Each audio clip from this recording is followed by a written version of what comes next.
സംസ്ഥാനത്ത് നാളെ ഹർത്താൽ പ്രഖ്യാപിച്ചു. രാവിലെ 6 മുതൽ വൈകിട്ട് 6 വരെയാണ് hartal. Popular Front of India ദേശീയ സംസ്ഥാന നേതാക്കളെ NIA അന്യായമായി അറസ്റ്റ് ചെയ്തത് ഭരണകൂട ഭീകരതയുടെ ഭാഗമാണെന്ന് സംസ്ഥാന കമ്മിറ്റി വിലയിരുത്തി.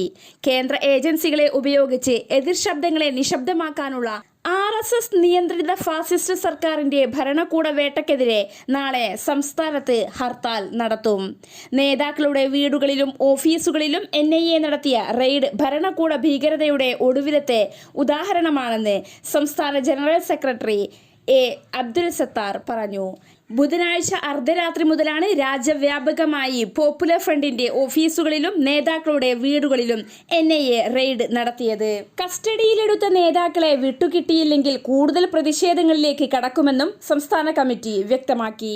നാളെ വെള്ളിയാഴ്ച ഹർത്താൽ പ്രഖ്യാപിച്ചതിനോടനുബന്ധിച്ച് വിദ്യാഭ്യാസ സ്ഥാപനങ്ങൾക്കും അവധിയായിരിക്കും.